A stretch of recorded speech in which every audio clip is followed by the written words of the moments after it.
On this episode of Make It Make Sense, we are going to talk about the elections in Illinois, the results from them, and the chatter that's going around our country, how this was a step back for the progressives because Kat Abughazaleh was defeated.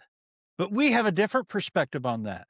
So we're going to dive into the numbers, could make sense with some of the reasoning behind her loss, but actually what kind of message it sends to progressives across the country and here in Indiana. And hopefully, together, the three of us can just make it make sense.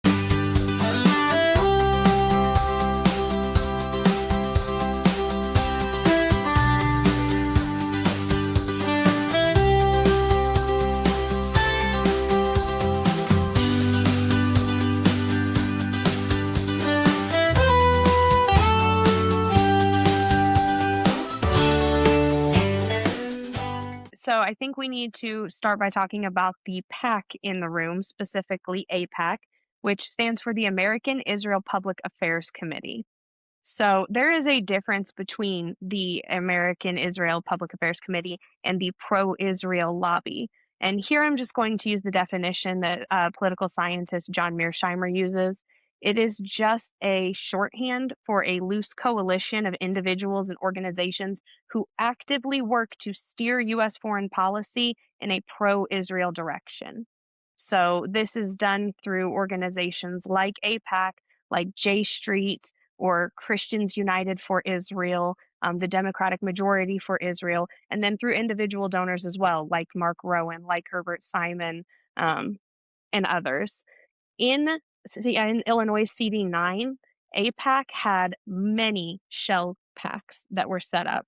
Things like Chicago Progressive Partnership, Elect Chicago Women, Affordable Chicago Now, United Democracy Project, Elect Democratic Women Action Fund, J Street Action Fund, Democracy Unmuted.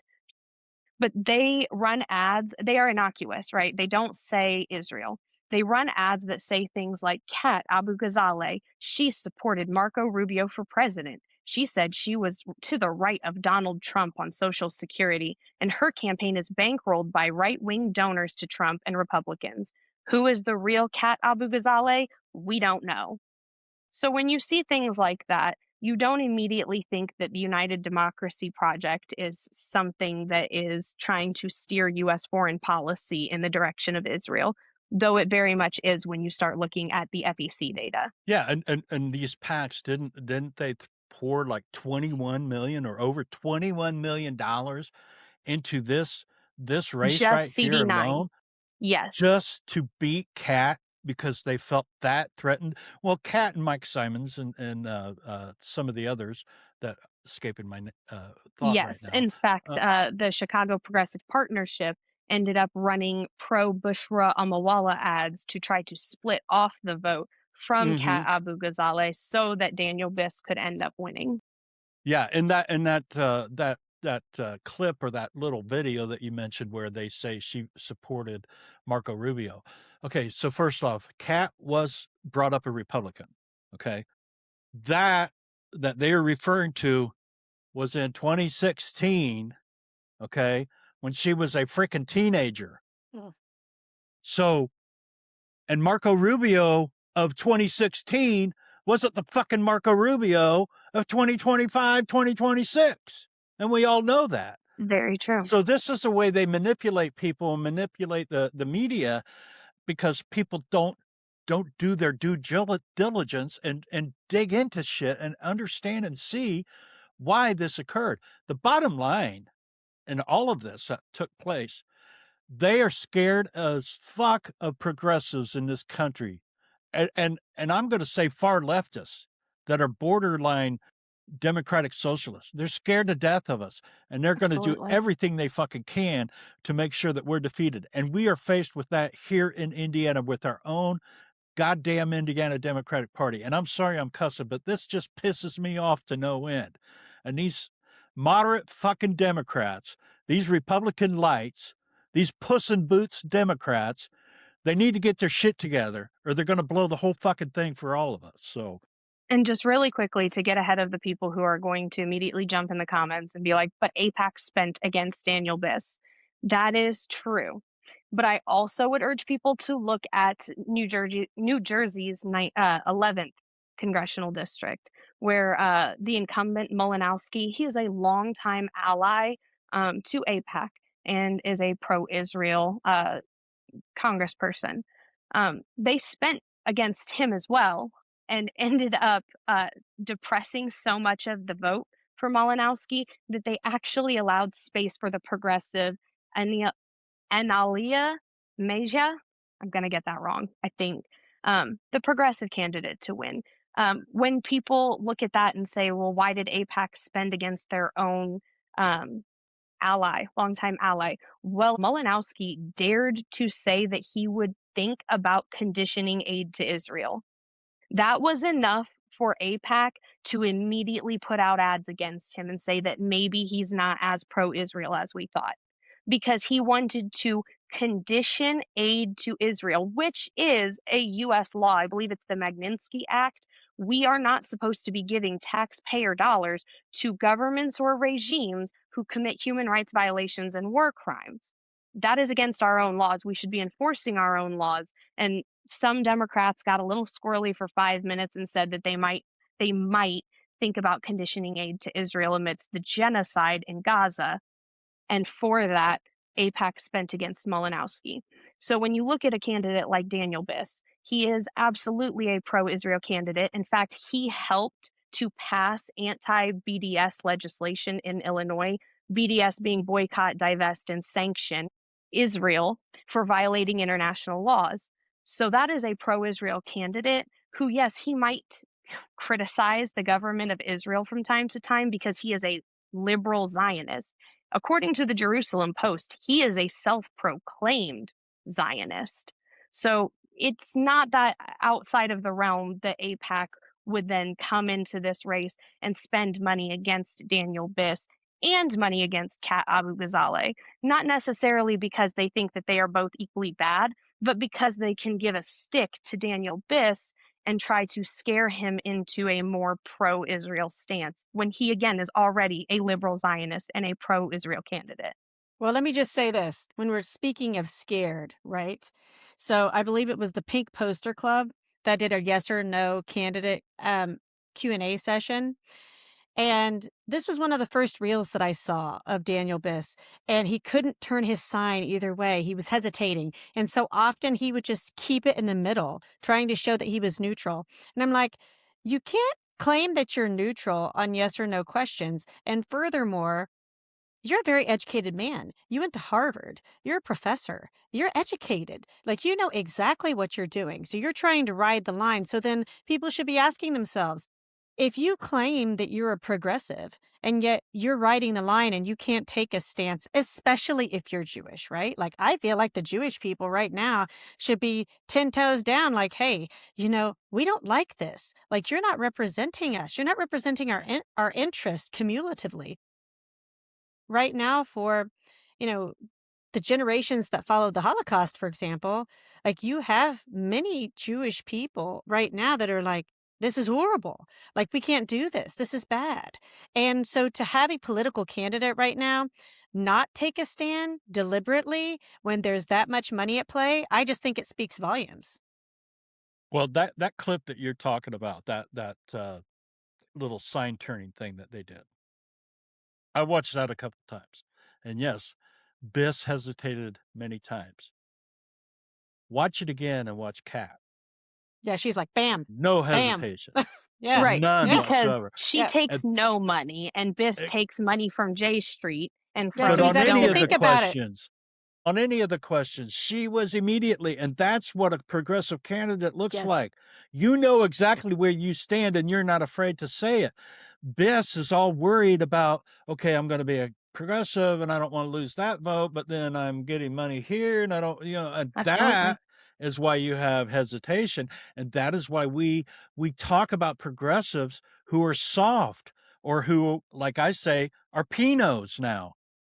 They're progressives in names only, because when it gets down to it, they think that, well, I've got to cater to these people in order to be successful. No, the fuck you don't. You have to Kurt, cater to the people that are supporting you and who are going to vote for you. It's wild that they feel like they need to cater to these people, especially in the context of APAC, because again, as we laid out, 5 minutes ago, this is a group of people who are dedicated, who are militant in shaping US foreign policy in a pro-Israel direction. You would be incensed if I told you that there was a lobby that was doing this, shaping US foreign policy to around a pro-Russian agenda or a pro-Chinese agenda or a pro-Iranian agenda. You would be incensed as an American, as we all should be, because this is not our special ally in the Middle East. They are a strategic liability. That what they are doing right now, their war in Iran, that they want to gain regional hegemony, is costing us $12 billion a day. And I cannot understand how you can call yourself a progressive and still take this trash ass neocon war hawk stance towards foreign policy in the Middle East, Or especially even again when. even accept those who do. Exactly, because I $12 mean, billion is a lot of fucking money. That is 900,000 children in America that we could give universal pre-K to or childcare to. That is 5.5 million Americans that we could feed through SNAP for 1 year. Or mhm. I think it's like 1.3 million Americans that we could expand healthcare for a single year.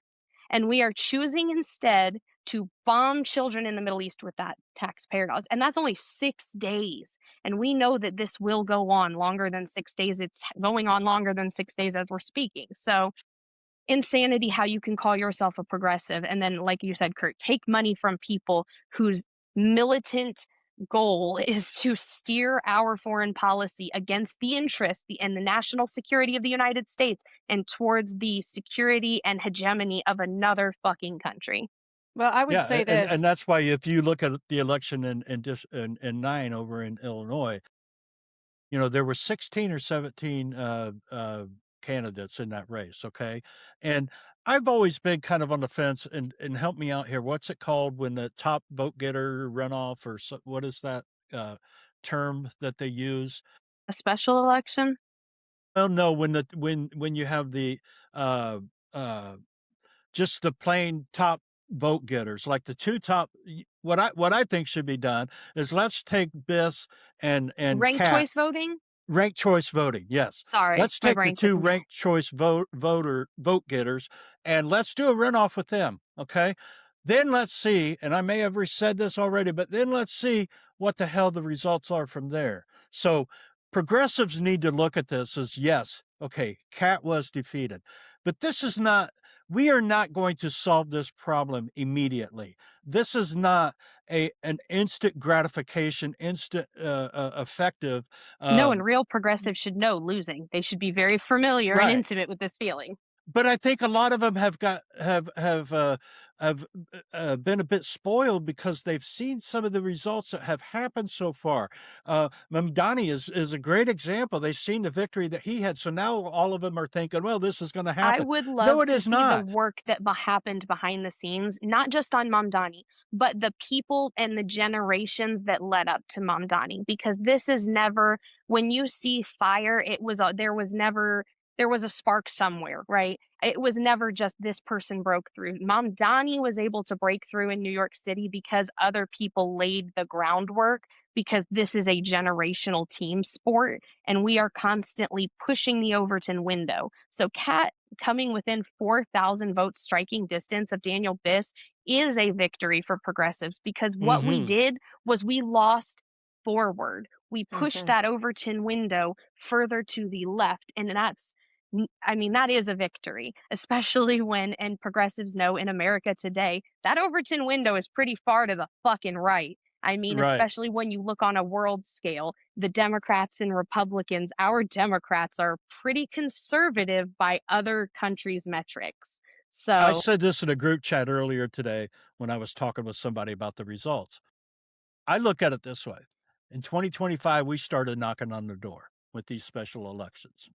In 2026, we're gonna put a dent in it. In 2028, we're gonna knock the motherfucker down. That's how I feel the progression is going to go and what is going to happen. Yes, Kat got defeated. That pisses me off. There's so many of us that wanted her to win because a win in Illinois for her is a win for all of us. Okay. But this is not a defeat. This does not mean we go away. And who's to say that Kat may reorganize and decide, well, I'm going to run for something different next time and have more of a voice or more of an authority, because she realizes in a short time that she put together this plan and did what she did. I mean, come on. She built her campaign on social media. She didn't take any frickin' big money. She talked to everyone that gave her a mic and was consistent in what she said and was that That's very close. true. The first time I learned of Kat Abughazaleh actually was on the Hasanabi broadcast. Well, I think Uh, that's all of us how we've heard of it. Well, I will say this too, this is just my opinion, right? But I think a lot of us probably share this. The progressive movement is a team sport. I wrote some notes just so I wouldn't forget. But I think true progressive candidates recognize that this fight is bigger than themselves and they are truly selfless. And you can see that in their actions. And they are very much about lifting others up because we know it's a team sport and because we know some people may lose. But if we are lifting everyone up as we go, some people will win. I also want to say the American people, I think, across the board, are waking up to the fact that these outside entities are willing to sacrifice the American people, and especially American soldiers. And I just saw a reel just before I got on about an American soldier that came back in a casket. And this lady was, asking this question out loud. She's like, why are we sending our soldiers back in caskets for Israel? Like, this is the American standpoint. It doesn't matter whether you're, Republican, MAGA, independent, libertarian, progressive. Maybe it's the progressives that are shouting it from the rooftops right now, the real progressives, not the fakers. Because the fakers, they're doing nothing but damage to the progressive movement. And they're just like hitching their wagons to a train that they don't want to be on. It's like the fake allies for the LGBTQ plus community, right? Like, when it's cool, we're an ally, but we're not going to stand up for you if you're getting your ass beat in the street. Yeah, they're the same ones that say, well, I'm all I'm pro pride and I'm pro LGBTQ. But men shouldn't really go in women's bathrooms. And it's like, what the right. fuck are you talking about? The ignorance of that whole thing is just beyond. And that's the difference, like we have been talking about. That's the difference between a true progressive who knows actually the facts of shit and a fucking moderate Pino who doesn't understand or won't go that direction. We have candidates in our state that, I'm not going to throw anybody under the bus, but if you I want to will. prove yourself to be progressive, fucking show us that you're progressive on social media. Don't hide the shit that you think is showing that you're a progressive because you're afraid to offend somebody. That shit don't work right now. The chances of an extremely progressive candidate to get elected in our state this year is very slim. But we sure the hell can make a lot of noise and make a lot of progression if we stick to our guns and don't sway from them to try to appease everybody. Yeah. Fuck Kurt, we should be Really slamming the quickly. accelerator to the floor right now. What Really happened quickly. in I know. 9? Oh, sorry. I Bam. just Slam it to the just floor. want everyone to know that progressive and Democrat, they're not words that you can use interchangeably, synonymously, in the way that you cannot use the APAC and pro Israel lobby interchangeably and synonymously. It does not work. All progressives tend to be Democrats because that's who closely aligns with us in this whack ass two-party system. All Democrats are not progressive. Kirsten Sinema might be a Democrat. Joe Manchin, John Fetterman, they might be Democrats. They are not progressives. AOC is more of a progressive. Rashida Tlaib is more of a progressive. Ilhan Omar is more of a progressive. These are differences within the party because this is a big fucking tent because two parties is a stupid ass way to set things up. But JD in the same, Ford. JD Ford. right, exactly. JD Ford is a Democrat, but Jackson Franklin is the progressive candidate But in that JD race. Ford acts like he's a progressive and has said those words. In name only. In name only. And it Pino. really does bother me especially when you are able to put forth this legislation that your donors know will not get passed because you are in a state house supermajority. So, like, you get to virtue signal bills. You get to put out a renter's bill of rights and virtue signal that you are a progressive, which I think that is a progressive piece of legislation. But he's also got donors from the Realtors Association. And I Mhm. just am willing Yeah. to bet that they're not that into it, Yeah. but they allow him to do that because it's a virtue signal that they know will only get 10 votes because there's only 10 of them. And so it doesn't fucking matter at the end of the day. Now, do we Yeah, think that and when he goes to Congress, that he will also still have that and hold those values and introduce that kind of legislation? I don't know, to be determined, but your donors suggest to me the answer is no, because who Well, come on, benefits and follow if the you've ever money? met the guy, if you've ever talked to him, and here I told you I wasn't gonna throw anybody under the bus, and I just put it in drive, and I'm running right over his fucking ass. But I guess I don't really care. But you know, if you've ever met the guy or watched him or seen him or listened to him, I guarantee you, if he gets into DC, that son of a bitch is gonna be all about money. That's only thing he's gonna be worried about. And I apologize, I might need to edit no, that, you but know you what, know, it's No, Kurt? just people need I to hear it and they but need listen. to know. And that's why I support Jesse Brown as much as I do, and why I love Jesse Brown so much, I just think that if you like it, Indianapolis city councilman, because he is absolutely love Jesse. unapologetically who he is. He's raw, and he will fucking tell you he doesn't care if you've done something that is immoral or against women's rights or anyone's rights. He will stand there in the council chambers and fucking let you have it and tell you about it, and that's why I admire that dude. And Because I'm he all is for unbought him. and unbossed, Mhm. Exactly, and except for that's what his a progressive constituent. looks He's like. In bought fact, by his Jesse is. constituents, Yeah, and he is bossed by his constituents, and that is what that looks like. A progressive who is unbought and unbossed. That's what that looks like. Now yeah, I but want to Jesse will highlight come out and tell you he's a democratic socialist. I So, know, I like it. I love it, I love it. I want to highlight something else that a lot of people won't talk about, but I'm going to talk about because I actually am living that life, right? Like I'm a part of the LGBTQ plus community. I would tell people that I'm a lesbian in the areas that I came out in where I'm from. It wasn't really a thing. Like people at that time were not like, "Oh, hey, I'm lesbian," because you can get your ass beat for that. And what I don't like coming from that background, right? What I don't like about JD Ford is here you have another white guy that some people will be like, yeah, but he's gay. So just because he's gay, that may make him like more aligned or more compassionate to our plight. And I will tell you right now, there has always been a separation in the gay world between, say, like the gay men and the lesbians, for example.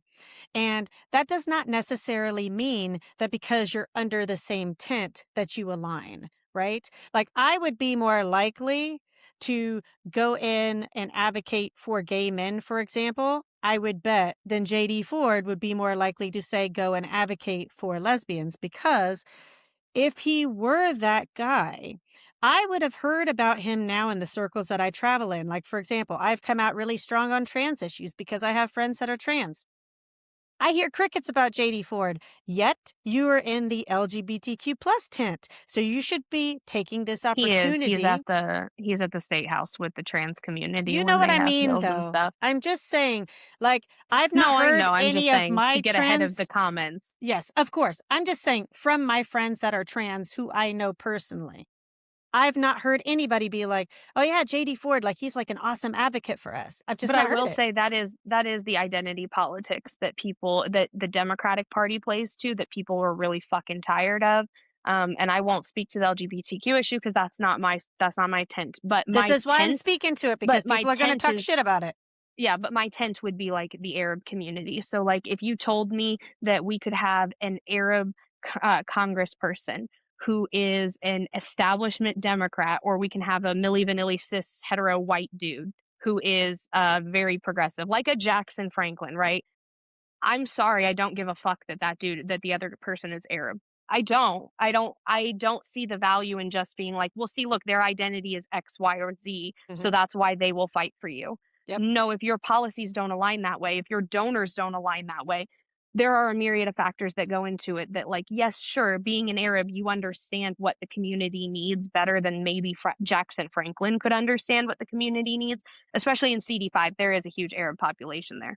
Um, But Jackson Franklin is somebody who is easily approachable. He is bought and paid for by the people in his district by Mhm. 5 and 10 and Mhm. $25 Mhm. donations. And so I think that he can speak to the needs of everyday working class Hoosiers better Mhm. than some rich establishment Democrat that you just were like, well, look, this is the Arab candidate, or look, this is the gay candidate, look, this is the black candidate. And they do this all the time. And it's the thing that the Republicans can use for fodder and be like, well, look, you don't actually care about diversity. What you care about is quotas. You You don't just want stand to for check the anything. boxes. You just want to go, look, you have an Arab person. Look, you have a woman. Look, you found a black. Look, you found a Jew. And it's like, it gets frustrating because you want to fight against that as a progressive. I want to fight against that when I hear those claims being made by Republicans. And yet I think of these moments where they're like, well, do you just want a straight young white dude like Jackson Franklin in CD5? Or do you want a gay man who's Mhm. definitely more progressive because he's gay? And you're Mhm. like, well, that Yeah, didn't make which him is progressive. That is identity politics just put on its head. And I don't want so. that shit either. Yeah, but let's just take a look at CD5 and see what's happened there. Okay, Jackson Franklin has received, I should say, a huge pushback from the Indiana Democratic Party. They don't fucking like him. They don't want him elected. So what do? They get JD Ford, who doesn't even fucking live there, to come over because he's got name recognition, he's popular, and he can win that seat. So that's what you're going to vote for. Something that we're trying to change in our state. The way that the Indiana Democratic Party has steered us for the last 20 some years with a progressive candidate. And you're going to play that kind of bullshit. Not to mention, I think there's 7 candidates that he's faced with. How do you think that makes Jackson Franklin feel? Jackson Franklin, as a 25 or 26-year-old, I think now, young man, could have easily been threatened by all of this and started to soften his stance. Mhm. But he's like, no, fuck you. This is who I am. This is what I'm going to stay. Win or go home. This is who I am. And that gains so much more respect for me than anyone like JD Ford or some of the other ones that are in there, just like that Absolutely. McNally dude. Mhm. He was Yeah. the one behind bringing in Kitzner to speak in the part. And it's like, well, what he did with January 6th committee, who gives a fuck? Everyone should have done that. Look at his record. Absolutely. He's voted against every fucking bill that's been against women and gay rights and all of it. So, but hey, he was on the J6 committee. It's like, God, You know And we what? can absolutely seriously? ag and we can absolutely say thank you for that. Thank you for standing up when it mattered and when it was right. We can absolutely congratulate you for coming to the Yeah, common sense side, and that be it, and that be it. We don't have to like with Thomas Massie, love what he's doing with the right. anti-war legislation, love Mhm. what he's doing with Mhm. Ro Khanna and the Epstein files. Disagree with the dude on, like, 900 Yeah, other it doesn't mean issues, I'm going to though. vote for him. Right. Doesn't mean I'm gonna vote for him. Doesn't mean that I'm going to align with him on any other issues. Again, haven't found another issue that I've really aligned with him on, but, you know, Well, look, guys, yeah, like I'm just one person. This is just one person's opinion, right? But this is my gauge for voting as a Hoosier and as a voter. I want a fighter. And when I'm looking at candidates and when I'm looking at fighters, I want to see what they've done. I want to see their track record. And I guarantee you the American public is looking too. So the things that I'm looking at right now, considering the current shit show that's been rolled out before us of the past, year and a half or so, is like, do they have a history in advocacy or activism? What organizations do they volunteer for? Do they have like some sort of experience with nonprofits? Um, where are they volunteering their time? Who are they standing up for? What type of social media history do they have? Like, if they were like right out the gate, right after October 7th, like for me, for example, I'll use myself as an example. I've been to Israel. I have Israeli friends. When all that happened, I was like, "Oh my God, this is horrible. I like, what can I do to help?" So then I reached out to my friends in Israel and I was like, "Come here. Like, bring your children here. Like, you'll be safe here." Now, that was my gut reaction as a humanist, right? And that had nothing to do with the war portion of it. And as it evolved, and as I had the opportunity to meet different people and hear different things, and I was educating myself, I was like, oh my God, this is a genocide.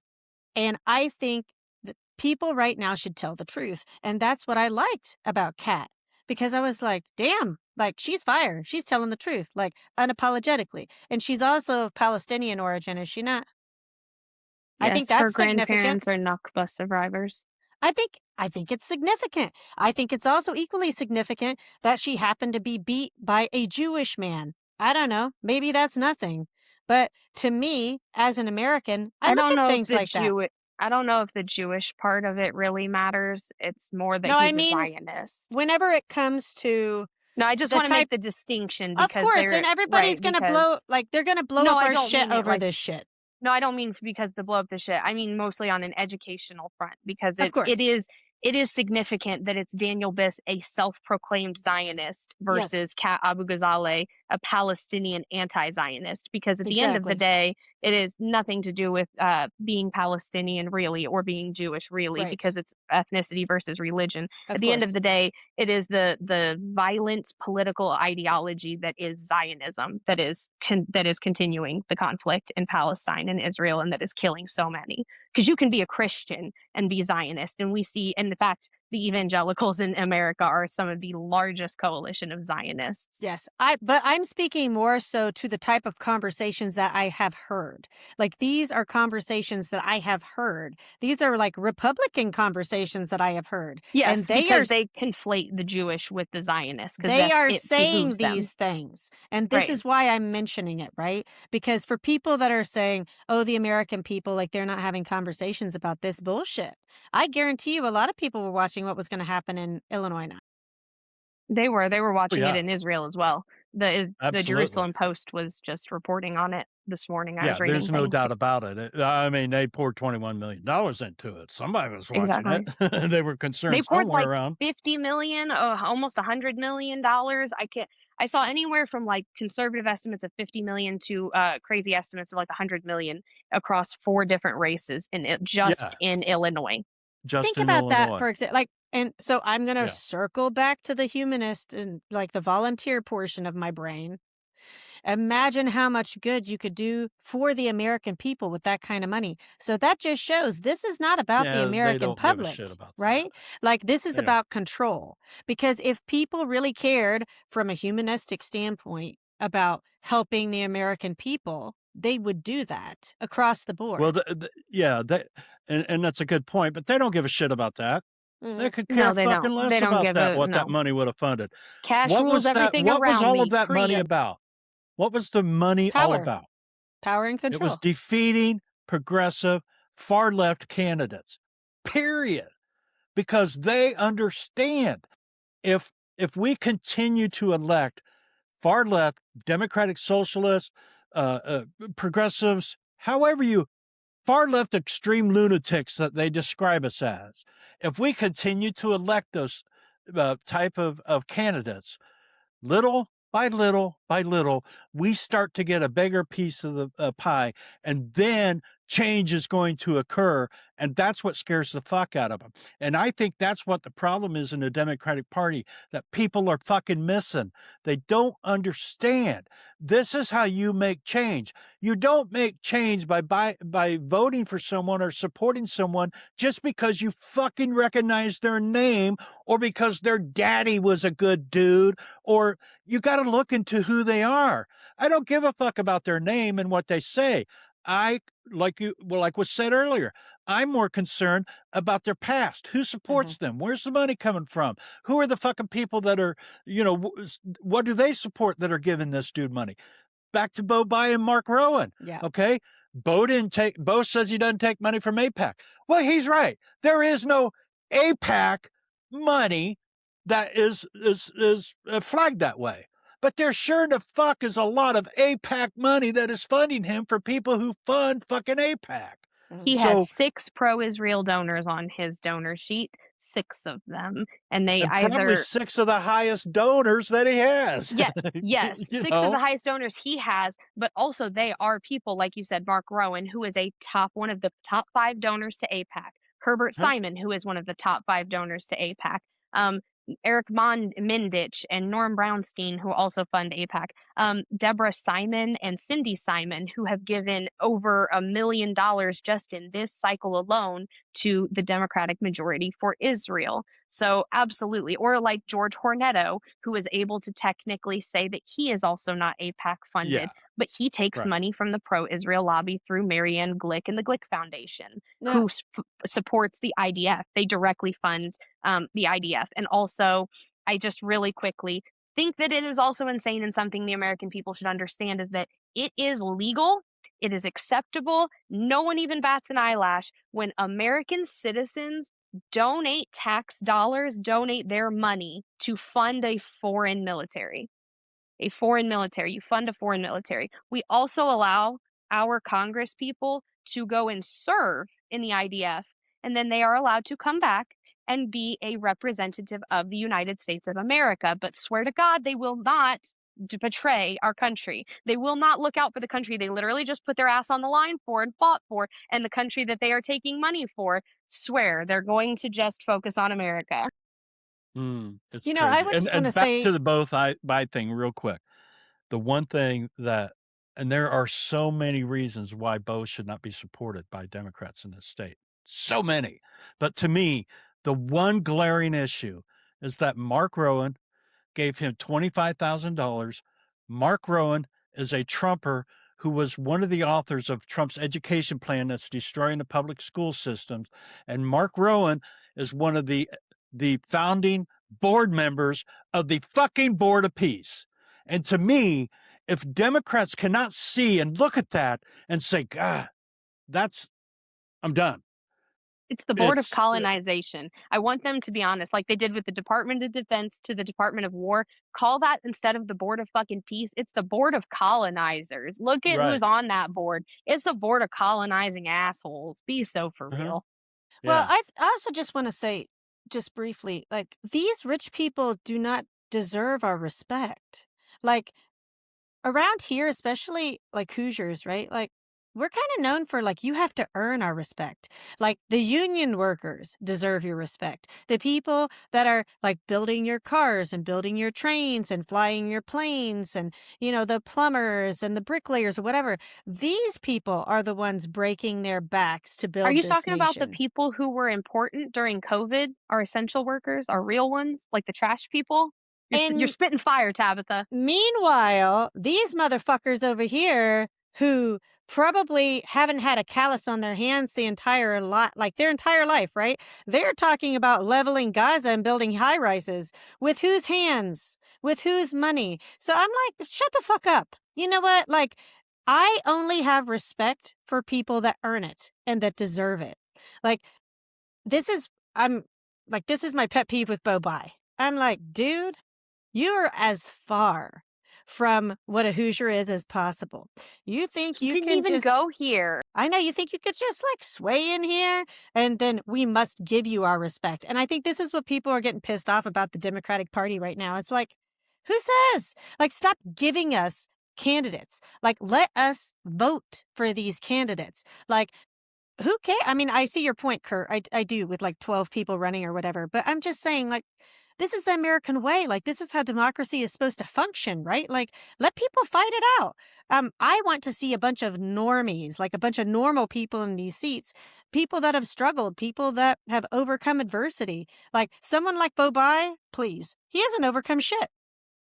I No, my definitely only agree with point the to that 12. is Yeah. though with the race in Illinois ninth is that somebody in the progressive side should have looked at this and said, look, what's our objective here? Is it to get a progressive elective?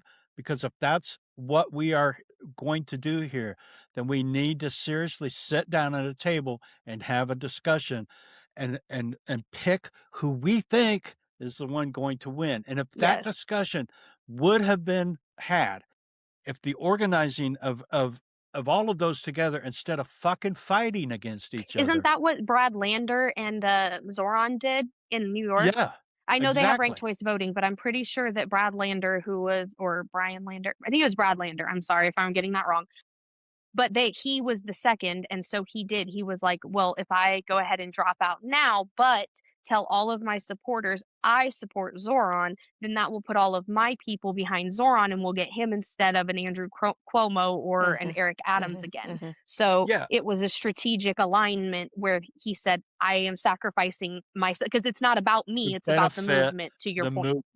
Right. That's what should And have been so done. Kat and Mike and Bushra should have sat down and been like, look, differences Right. aside, we are we the three of us are hairs different. There are split Uh-huh, hairs between uh-huh. the differences of us.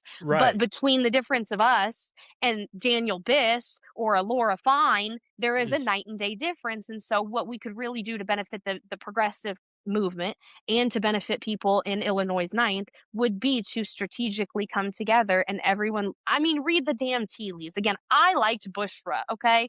She was it fantastic, has nothing to but do with that, it does it? has nothing to Yeah. do with that, and you need to read the Yeah. damn tea leaves and go, okay, but Kat is the winner. Right. And I liked Kat too, nothing against her either. Um, but you just read the tea leaves, Mike and Bushra, and go, look, we're just realistically, logistically, there is no statistical way of us fucking winning. So, but we could pool our votes, pool our resources, and put them behind Kat, and together we can make this push and push the movement forward because Yeah, it's about because the us. polls were saying that ahead of the primary, all of Exactly. the polls, whether you believe Yes. the polls or not, all of the polls, when you seen any of those things talking Right. about popularity and who's gaining support, there were 3 people mentioned. Exactly, and you could have read the tea 3. leaves on that, right. Yes. And so Nobody you're else looking was at it even going, "Well, I don't close. want a Laura Fine, and Daniel Right. Biss is pro-Israel, but they're not coming out and endorsing him." Like Juliana Stratton, I know people really liked Mhm. her, but she is Right. AIPAC funded, and she wasn't AIPAC endorsed in the beginning, but it is interesting that, like, not even 12 hours ago, AIPAC tweeted themselves saying that they were really thrilled with this. AIPAC congratulates Lieutenant Governor Julianne Stratton on her primary win over Robin Kelly, whose most recent actions have undermined the U.S. Israel alliance. We look forward to continuing our longstanding partnership with Lieutenant Governor Stratton as she advances to the general election and continues to build a strong relationship between Israel and the U.S. And see, So, like, that is bullshit. she Robin Kelly does not. 27, 27 Yeah. AIPAC donors. That's how many donors Juliana Stratton, sorry, had in her campaign, while she is also saying, but I am not AIPAC funded because technically AIPAC never donated, but 27 of AIPAC's donors I'm so donated sick. to her. Yeah, I'm so sick of that. So, Yeah. Well, I'll just say also, I know we're like slamming pretty good on the progressives here, but I just kind of want to draw some energy back to this too, right? Like in Indiana in particular, the Democratic Party has basically been running around finding candidates and presenting candidates and backing candidates, which I understand that's part of their prerogative, right? Most of the candidates that they are pushing are not progressive, not in the Right. slightest. So Yeah. then I think at the very least, right? If people don't get anything else from this program and they truly are progressive, like they themselves, they feel like, okay, I'm progressive, therefore I want a progressive candidate. I would say to them, go and look at whoever is running in your district. Try and suss them out a bit for yourself. But also, if, say, there is another progressive somewhere in the state that you like, maybe then compare that progressive that you like and their motivations. Like, write down on a piece of paper, make a list, right? Do it the old fashioned way. Like, what does progressive mean to me? What do I want to see in a candidate? And then truly try and seek out which candidate in each race that you can vote for that you think is truly a progressive. And even if it's 3 or 4 values that you have, just kind of have that in your back pocket as just a guideline for, okay, this is what it means to me to be a progressive, and therefore these are the things I'm looking for in candidates. really quickly, something that a candidate progressive issue that won in Illinois that was talked about in Illinois a lot was the fight for $25 as the minimum wage. And I just want to juxtapose that to some progressive candidates here in Indiana who say trash ass things like $12. Um, it frustrates me because I think that we are, and our brains are wired this way. So I understand the psychology behind it. That doesn't mean it's not frustrating, but we are anchored in this idea that 7.25 is the minimum wage. So when you say things like $12, you're damn near triple or doubling, almost doubling the minimum wage instantly. And so that feels like, look at how progressive I am. And you're not really thinking about the fact that that anchor is tied to 2009. Times are way fucking different. And $20 is debatable on whether or not that is actually a livable minimum wage. It is kind of hard to find a place in America, a city or town in America where $20 an hour will get by. So the Right. fact that in Indiana we're talking about $12 an hour is kind of shit, because that is still going to allow companies like they do now with the 725, where they say, well, see, the minimum wage is 725, but in Indiana we don't actually do that. Most companies actually have competitive wages at $12, at $15. But we all just talked about here how that's not a livable wage. So you're calling $15 an hour competitive in Indiana, but it's not even fucking livable in Indiana. My husband is Mm-mm. $38 an hour, and we are not livable in Indiana. We put credit cards to buy groceries and still can't Right. afford to make the fucking credit card payment. Well, people Oh, talk about cost of living all the time, but what they really need to focus on is the living wage that is Mhm. needed. Mhm. And there's exactly. a website, and I'll double check it. I think it's called livingwage.org or Mhm. Look at you, livingwage.com. Kurt, showing I us the know. And difference between a progressive and a Democrat. yeah, Spitfire. but this is what, and we'll put the link in our description of this pod so people can follow it. I can't remember exactly which one it is. But anyway, when I first found out about this, I went onto the site last year. My wife and I, she is 64 years old and I'm 62 years old. She is still working. I am retired. We have no dependents living at home except 3 little dogs. Okay. And I typed in our county. I think all you have to do is type in your county or your zip code. Okay. Answer a few questions and it comes up and tells you what your living wage is. Do you know what our living wage is here? No, tell me. $28.73 Mhm. fucking cents an hour is what the $12 an living hour, wage Kurt. That's a good for wage. 2 people our age to fucking Yeah. live. Well, That that's is An why that hour. You is should be rolling over and counting your lucky fucking stars. They're talking 12 whole bucks. I'll tell yeah, you I what mean, though. it's fucking unreal. But It's unreal. exactly. Yeah, and I'm with you, Sierra. When I hear a Democrat talking about let's do the math. Do you know what $15 an hour is? If you work 40 hours a week, that's $600. Take away your taxes, you're bringing home around $400 here, give or take there. You know, So And enough to that's pay an before Because AES bill. insurance. And yeah, enough to pay an I mean, AES all of that. bill. That's Yeah. it. You're not So eating. yeah. And so how the fuck are you supposed to Yeah. live on that when you're going to the grocery store and for 2 people it costs you $120 to $150 a fucking week in groceries? I can't imagine having 3 or 4 kids and having to do that. I mean, Tabitha, I it, actually want to know for you, because for us, the Hmm. family of four, two small children and two adults, it costs about $400 to $500 every 2 weeks. And that is me trying to scrimp and save where I can. And I'm a frugal, crazy person who literally takes the pasta sauce jar and will wash it out and keep it, because that jar, it came free with my purchase and it's just as good as a ball jar. Mm. So, like Tabitha, Kurt, Well, that's the face my husband makes. I do the same I'll shit. use them to put grease in. I do the See, same came free shit, with your Sierra. purchase. I'm telling you. Yeah. Yeah, but Um, that's the same way when we go to the store, we don't buy, all of this. We don't buy a bunch of fucking potato chips or a bunch of fucking Little Debbie's and shit like that. We buy, No. My basic husband was shit. We buy a shocked lot to of find out produce. that We we're buy a chicken. yes. We It's buy called an fish. ingredient household. I didn't know this, Right, but my exactly. husband was Because I shocked to cook. find this out, because we cook and we were poor growing up. So like my family had like vegetables, flour, sugar, milk. You had the basics so that you could make a meal. Like she had Bisquick. My mom had a box of Bisquick and she could make like 50 different meals out of Bisquick. And so like my husband comes into our house and he's like, yes.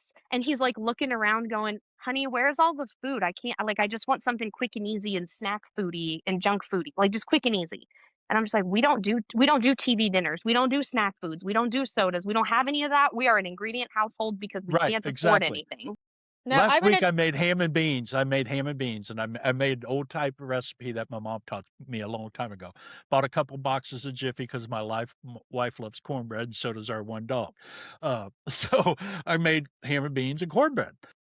3 nights. It was enough that we had 3 nights. Now we didn't do them consecutively because but Right. I made ham and beans and cornbread, and we had that as a meal 3 nights out of the week. Now, I So will say this. So, my situation's a little different, right? Because my kids have autism. And oftentimes, kids with autism have sensory issues. So, I actually have to buy the snacky sure, foods because I have one right. child that he's not been technically diagnosed with ARFID, but the short explanation for ARFID is essentially you only eat two or three or four things, maybe. So Mhm. his main foods are chicken nuggets, pretzel sticks, sausages, milk, and yogurt tubes. And he just won't eat anything. And this is why, like, the reductions in SNAP and stuff like that, I have an issue with, right? Because if you have a kid with a disability, especially autism, for example, that will only eat certain things. And let's Mhm. say you fall on hard times, whatever the case is, right? And then you're in the worst of circumstances. And now you have SNAP or WIC or whatever. You can't buy those things with that stuff. So then these parents of special needs kids that their kids will literally refuse to eat anything else, these kids will starve themselves legitimately. Like they will go for as long as they possibly can until they get the thing that they want. Like, if you offer them a different type of yogurt or whatever, they won't eat it. Like, my one son, he barely even drinks water. Like, you'll try to give him water or juice or whatever, and he just won't drink it. So, anyway, I don't wanna ramble on about it, but I just wanna draw attention to it. Two things really quickly. I'm going to take the hood feminism approach and just say a fed kid is a happy kid. If Yes. you are feeding your kid, whatever it is, I am here for it. I have heard people shame moms for giving them chocolate milk and donuts for breakfast. Mhm, It might not be my breakfast of choice. I do Mhm. think it's weird. I'm Arab culture. We think it's a little weird. Y'all eat breakfast at the dessert for breakfast. mhm, But hey, you fed those babies. I'm here for it. The only thing I that I hate is that for Tabitha, to your point for SNAP, you can't buy things on SNAP. I do know that it was because of that, the law we passed for no junk food through yeah, SNAP. yeah, Um, Studies have come back and shop owners, store owners have come back saying that that is actually so vague, so broad, they're not really sure how to enforce it. So they're really struggling with that. Where that leaves SNAP recipients in the Hoosier state, probably in limbo without food. Do these people fucking care? No, they absolutely don't because they are not progressive. They don't care about people. No matter how much they espouse that they do or say that they want to fund SNAP and care, when you are taking money from corporate interests, from special interests, from a foreign fucking government that is asking us to send blood and treasure to a foreign fucking another Middle Eastern theater for another fucking forever war, you can't fund SNAP. When we are coming back and asking for another $100 billion aid bill to Israel right now, where is that $100 billion coming from? We're mhm. adding it to the national debt and asking young people to take that on. And we are asking people, Americans, right now, we're going to claw back all of the social safety net spending and we are going to take that and we're going to send it to bomb children in another country, of course. Well, yeah. and I think that's It part of the progressive stance too, right? Like, I think if you are truly progressive, you are trying to take care of people. You are, I would say pretty much anti-war, right? Like war should be the very last thing that you do. Like, because if you're a humanist and if you care about people, you don't want to bomb these little kids. You want to take care of them. Like we should be practicing diplomacy to the nth degree to try To and make bring it sure. back to Daniel Biss, to your Yeah. point, he won't even call Netanyahu a war criminal. He literally right, stops and short of he is. calling it a genocide in Gaza. He won't Right, say it. He and a calls true it the progressive war in Gaza, which is so disingenuous when even Bet Salam, that is an Israeli human rights organization who last summer said this is our genocide. When an Israeli human rights organization is calling it a genocide, when genocide scholars are calling it a genocide, when other human rights organizations internationally are calling it a genocide, I think that it is safe to call it for what it is. It's a genocide. So the fact that Daniel Biss cannot even stand on business and just after 3 years, we're 3 years into a genocide, and Mhm. they are starting another theater in Lebanon. They are doing a Nakba in Lebanon as we speak. And we still can't call this a genocide. Dear Like, Jesus Christ. Yeah, Like, it's great. they literally filmed a bunch of IDF soldiers raping a Palestinian man, and those motherfuckers got off. Like, are the when American people about that kind of fucking shit? I don't think hey, so. that goes The on all the lady time that now. videotaped that, she was the only one to get charges, and our tax dollars are going to that shit? Fuck that. Hmm. Well, a true progressive, a true leftist, a true democratic socialist is people before profits, Mm-hmm, or mm-hmm. or me and you again before People money. over profit, people before profit. However, some Okay, mix of that. money, war is profit. War is money. War is putting profit and money before people. So Mm-hmm, a true mm-hmm. progressive is against war in all theaters and all. And And I think I that mean, they are against war, but not just, and I have seen people self-proclaimed progressives who will say that they are against this illegal war in Iran. We should not be in Iran without congressional consent. And I need people to hear that stipulation because mhm, without congressional consent is doing a lot of fucking heavy lifting in that goddamn sentence because they're not saying that we shouldn't be at war with Iran at all. What they're saying is that it should go through the right and proper channels, which should tell you they are a true and proper liberal Democrat. They are not progressive. They will mhm, sacrifice progress on the altar of procedure every goddamn time. The fact that we are at war with Iran is not really their issue. Their issue is how we did it. We have a constitution, we have procedures, and we have a way of doing things, and we're not currently doing those things that way. And so they are mad that we are not following procedure. If this were Joe Biden and his ass went to Congress and got congressional approval, you know he would get it. You know he would get it. And we wouldn't even be having this discussion. Folks who call themselves progressives would not have to do this posturing about how it's an illegal war and we just need congressional consent. They would be doing the Iraq War 2.0, where they go out and tell you how unpatriotic you are and that you're un American for saying that we shouldn't be at war with Iran.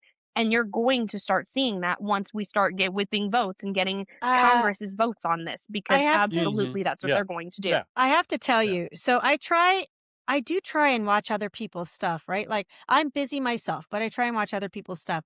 And I heard an interview not too long ago with someone that claims that they're progressive, and they were talking about Beirut and the Houthis in the 80s. And I was like, interesting. Interesting right now, because right now public opinion is against the war. And so following that, I think you should be paying very close attention to what people say, how they say it. But I think these congressional candidates should be listening to young people, because young people right now are the ones that are suffering the most. And if you're actually having conversations with them and, you know, opening up your mind enough to realize, if you're speaking for the people, you are a lifelong learner, right? Like, this is a lifetime of learning. It makes sense to talk to all of your demographic, especially the young people, all of the minorities. How do you, as a white guy, not, no offense, Kurt, because I love you, but like old white dude, right? What the fuck do you know about what it's like to live right now? I don't know. Like, I'm just not convinced. Like, I Well, personally, I know I would I be don't considered like older, right? Like, even though I'm not old, but I'm older. But here I am trying to seek out expertise from people that are younger than me because I know they have a different lived experience. I definitely, and just to tie it all back to Illinois' ninth and Cat, I definitely think that what this race has to say is that if the establishment doesn't get the fuck together, doesn't pull their head out of their ass and see for what it is, see the future for what's coming, um, yeah, Cat is the canary in the coal mine. Young people are pissed the fuck off. She came 4,000 votes within striking distance. 4,000 votes with Chicago. In Chicago, that I could find 4,000 people on the streets of Chicago to give me a fucking high five in 2 Mhm. hours. Come the fuck on. Yeah. So, Mhm. like, Mhm. I mean, really, it is incredible and it speaks volumes to where young people are at in this moment because Mhm. it has, and I have honestly, like, yes, old white dudes definitely are a problem, but I have Not honestly you, Kurt. seen, We like you. not you, Kurt, but but I like, don't take offense to any of that, okay? Because I know you guys but know. so from Kamala's run to now, just in this short amount of time, I have seen the discourse move, especially for young people, from talking about like, "Oh, fuck the patriarchy, fuck these old white dudes, fuck these white men, fuck these men," to, "That's not really what we're talking about. I don't really give a fuck about you old white dudes." Like, if you're taking money, if you are a young fiery black woman who is taking money from APAC, fuck you. That's what we Yeah. have to say about you. Mhm. If you're an Yeah. old, stodgy white dude who is standing on business and not taking money from corporations and APAC, we Yeah. like you. It really, Exactly. it's starting to be. I am fucking as a progressive. I'm loving it and living for it. It's giving me life to see the people waking up to this is not a left versus right issue. This is not Mhm. an Mhm. identity politics issue. This is not an ethnicity or race issue.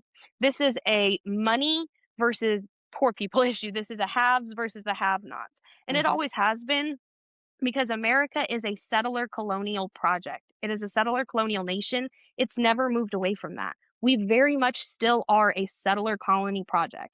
And so in order to have indirect rule and divide people, we had to take people and break them into boxes and go, well, you're black, you're white, you're this, you're that. I am a white female. I present as a white female. The moment that I said I was Arab in a course that I have this semester, this one of my black woman friends looked at me and just broke her neck and was like, I literally can't see you as anything other than a white person. That's Mhm. all I can see you as.